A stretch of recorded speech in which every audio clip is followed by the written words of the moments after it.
Assalamualaikum warahmatullahi wabarakatuh. Selamat pagi teman-teman dimanapun berada. Semoga pada pagi hari ini temanku semua dalam keadaan berkah barokah, rezekinya melimpah, kemudian selalu rukun dan selalu sehat ya.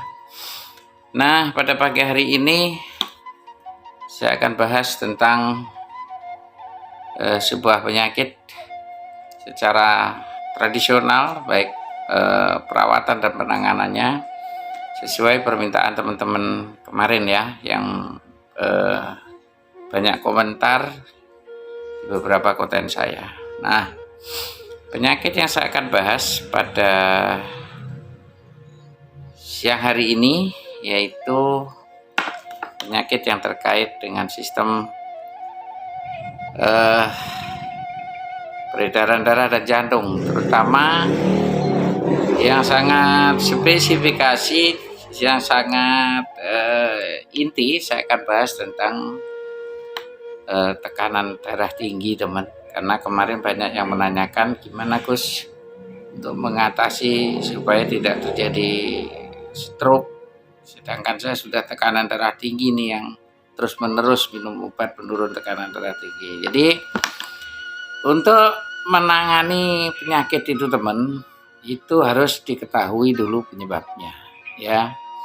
Jadi kalau berbicara tentang tekanan darah tinggi itu salah satu faktor penyebabnya adalah, kalau dari pola makan itu dari makanan yang berlemak, teman, yang terutama berlemak tinggi, atau bahasa medis itu disebabkan karena LDL jahat, trigliserida jahat ya, lemak jahat.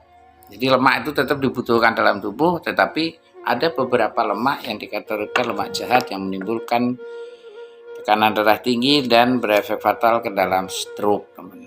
Itu. Jadi dari faktor makanan dulu. Kemudian faktor makanan ini saya kotakkan dari pengalaman saya dalam menangani berbagai penyakit yang dari tahun 90-an, teman, sampai 30 tahun. Entah berapa juta pasien yang kita udah tanganin ya, kita bantu. Jadi itu menyumbat di beberapa pembuluh besar yang terutama di jantung, kemudian di belakang sini, teman. Ini ada pembuluh besar ya, dua. Nah, di situ bercokol dia, akhirnya ada penyempitan. Dengan ada penyempitan itu tekanannya itu tidak stabil. Nah, kalau itu terus menerus, secara otomatis akan terjadi masalah, yaitu terjadi pelipatan, pembengkakan, bahkan pecah, teman. Nah, kalau yang sebelah kiri yang pecah atau melipat ya, nyumbat, itu yang sebelah kanan yang lumpuh.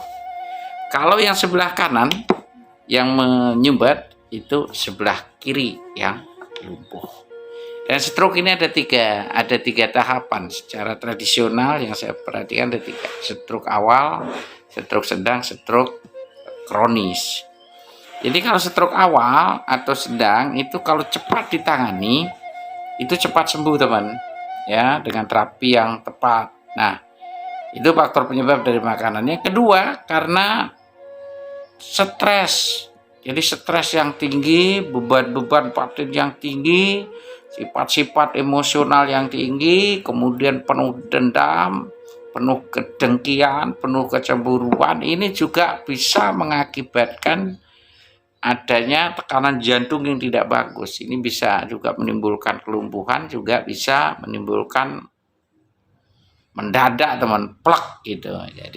Jadi usahakan sifat-sifat tadi itu harus ditekan dan dihilangkan ya. Kita hadapi hidup ini segini penuh dengan syukur dan lain sebagainya. Intinya yang pertama adalah makanan tadi, yaitu makanan yang mengandung lemak tinggi. Salah satu contoh lemak tinggi adalah kambing. Nah, kalau makan daging kambing berarti bukan tidak boleh, pilih yang tidak ada lemaknya. Yang kedua mungkin daging babi itu ya, bagi saudara kita yang mengkonsumsi babi itu juga berlemak tinggi, maka pilih yang tidak berlemak. Kemudian minyak goreng yang telah dipakai 3 kali lebih itu, teman, itu juga berbahaya banget gitu. Nah, kemudian makanan-makanan yang menambah beban berat ketika kita sudah tekanan darah tinggi, ya, seperti es, rokok, kopi, alkoholik ini juga berbahaya, ya, berbahaya sekali. Jadi hindarin itu bagi yang sudah menderita. Yang belum menderita, tadi itu pencegahannya. Sifat-sifat dendam, emosional, angkuh, cemburu, lah seperti itu hilangkan teman. Kakunya batin tadi hilangkan. Itu akan membuat penyakit. Terus makanan itu. Nah, solusinya kalau sudah terjadi yaitu kalau kami di Mitra Usada Bakti itu telah saya ciptakan dari tahun 90 yang saya sebut adalah terapi legrek roko, teman. Jadi terapi legrek roko itu di setiap dam atau bahasa kami dam, ya, di setiap buku-buku ini, sendi-sendi ini biasanya menyumbat dia. Nah, itulah yang kita bongkar, itulah yang kita lemeskan dengan harapan ketika lemes darahnya lancar. Nah, kemudian kita berikan nutrisi atau mungkin herbal atau mungkin suplemen yang sifatnya membantu untuk menormalisir lemak tadi, karena biar bagaimanapun trigliserid, lemak itu dibutuhkan, teman. Itu yang jahat itu tidak ada. Nah, itu yang bisa saya sampaikan tentang penyakit stroke dan tekanan darah tinggi tadi. Ya, mudah-mudahan panjenengan sedaya tidak sampai menderita itu. Jadi pakailah prinsip ini, teman. Makananmu adalah obatmu, makananmu adalah penyakitmu. Makananku adalah obatku, makananku adalah penyakitku. Kebiasaanmu adalah penyakitmu, kebiasaanmu pula adalah obatmu. Kebiasaanku juga obatku dan kebiasaanku pula jadi penyakitku. Jadi itu yang bisa saya sampaikan. Mudah-mudahan penyampaian saya ini berguna. Terima kasih atas perhatiannya. Mohon maaf atas segala kekurangan. Wassalamualaikum warahmatullahi wabarakatuh.